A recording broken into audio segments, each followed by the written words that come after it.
Good morning, everybody. This is the Town of Scituate Weekly Update. Today is Monday, January 23rd, 2023. It looks like winter has finally arrived. I'm Karen Canfield from the Select Board, and I'm joined first by our Town Administrator, Mr. Jim Bedrell. Good morning. We'll start with our water update as usual. +8 on the reservoir. Last week we were +5. +7 on Tack Factory Pond. Last week we were also +5. Average daily demand 1.038. Down very slightly from last week's 1.040. Rainfall over the last 7 days was 2.29 inches as measured at the plant. So we've received a lot of rain in the last 7 days.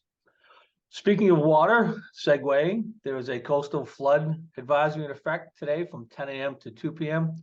We expect splash over to minor flooding along our immediate coast, with the potential for some pockets of maybe moderate flooding in our lowest lying areas.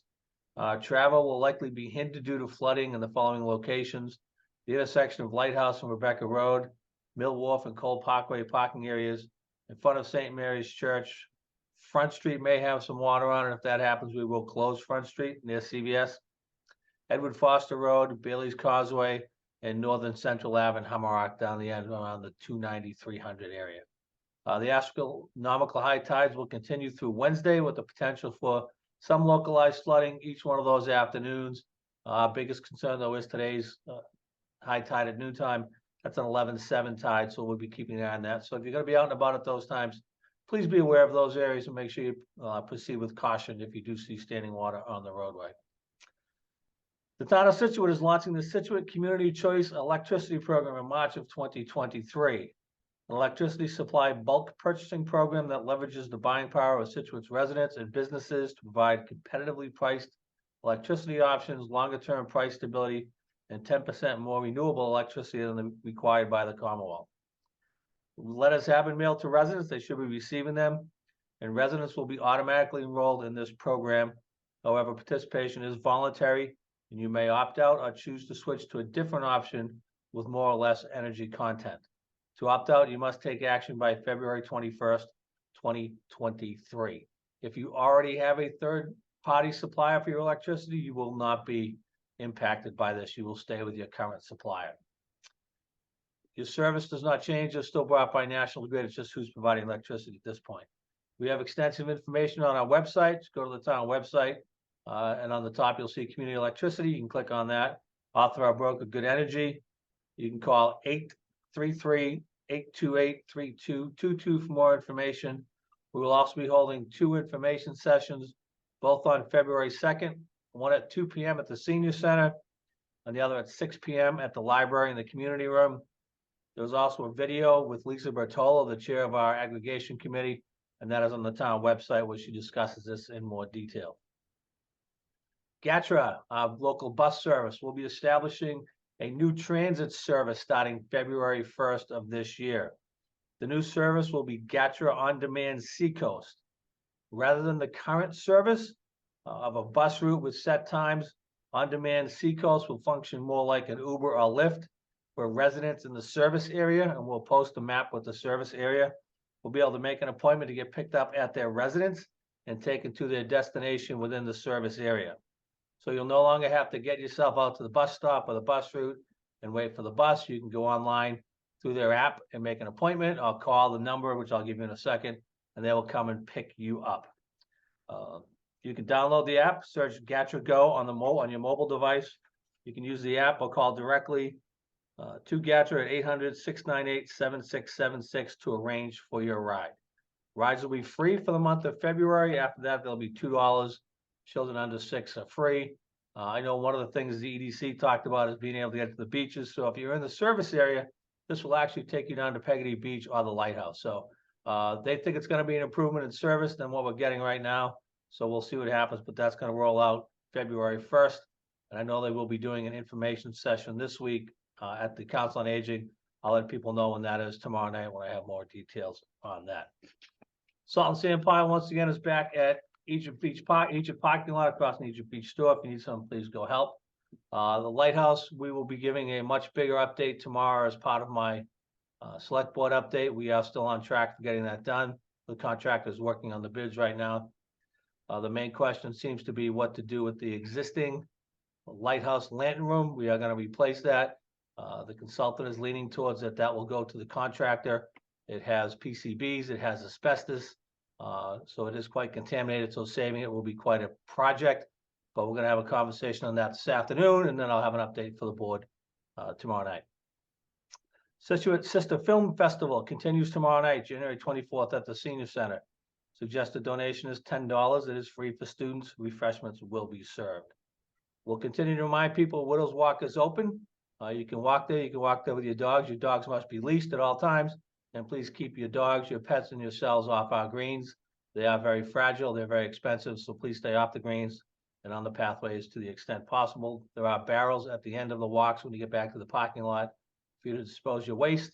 So please don't leave it on the course. Respect our course. Keep it in good shape so we can make sure people can enjoy it year round as the wonderful piece of property that it is. I want to give an update. The superintendent and I have received several phone calls and emails relative to the condition of the large flag on the pole at the stadium field over at the high school.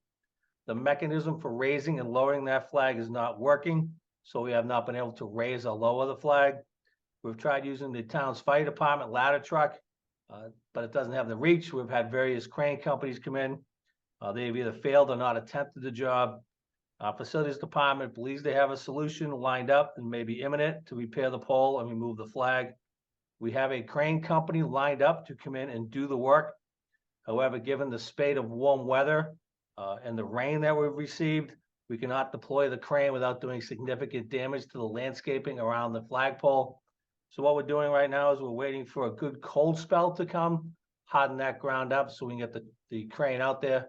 Obviously, we can't put it on the track because it would damage the track and do a lot of damage to that. So once we get some good cold weather for a couple of days, we will get the crane out there. We'll get that flag down. We'll get it repaired. And then the superintendent and I have discussed it. We will leave the flag off the flagpole at this point as the field is not being used and put it back up in the spring when athletics start up again. And talking to the company, they believe that the flag we have up there is probably too heavy. It's a cloth flag as opposed to a nylon flag. So we'll be looking to replace that with a flag that'll be more suited for up there. But we are aware that there is an issue that the flag is in disrepair.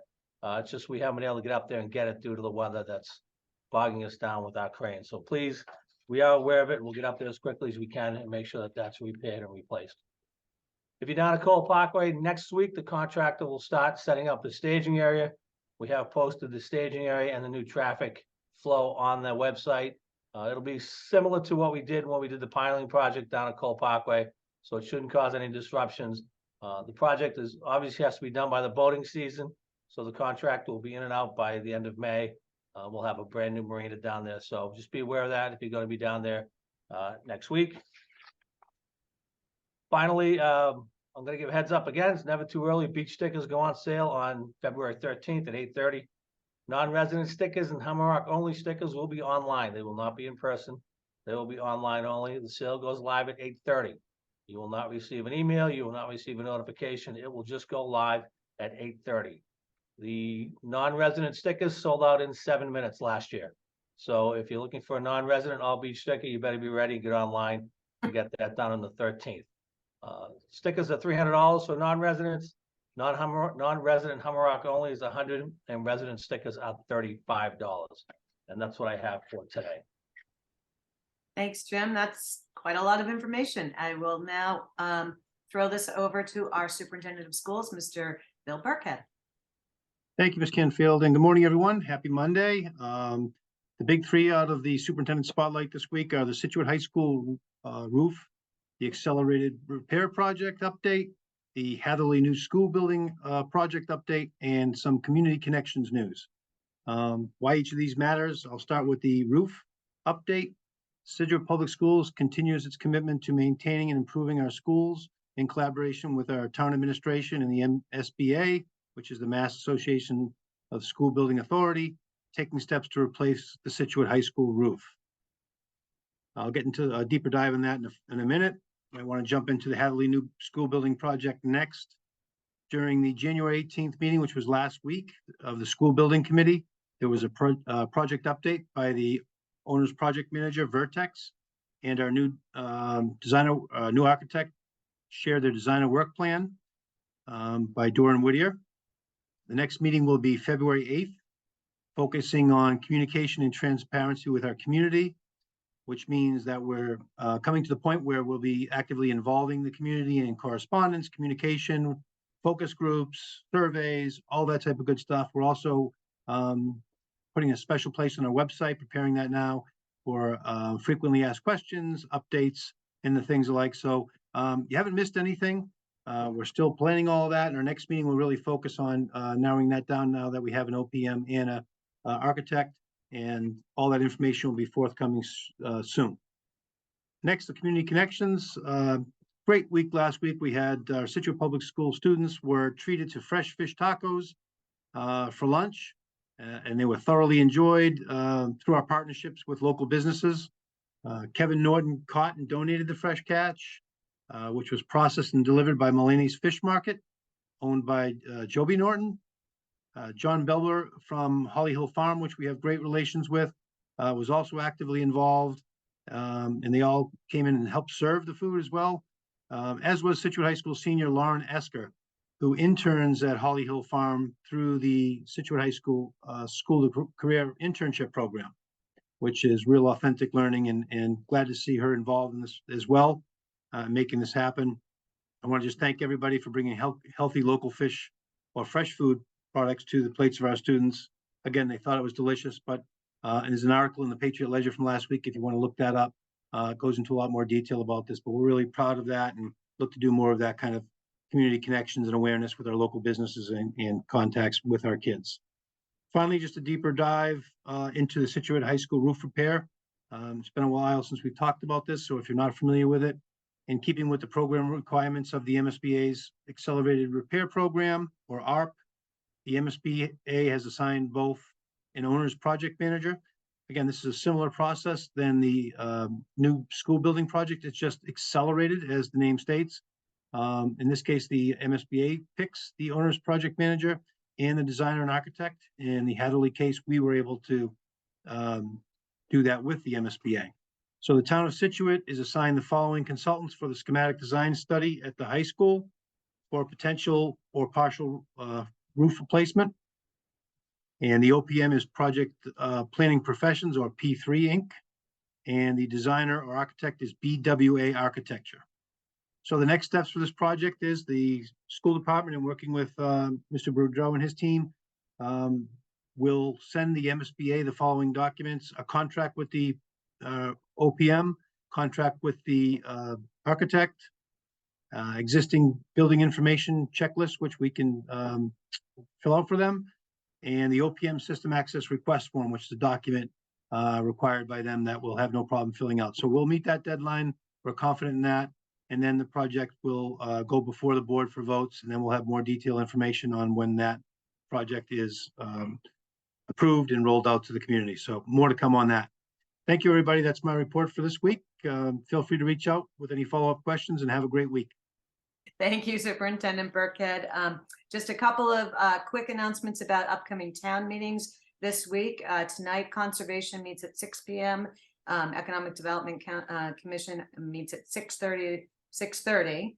On Tuesday, Jim already mentioned the Sister City Film Festival. Don't miss that. Unless you want to come to the select board meeting at 6:30 on Tuesday. Design review will meet at 6:30 as well, and assessors meet at 1 o'clock on Tuesday.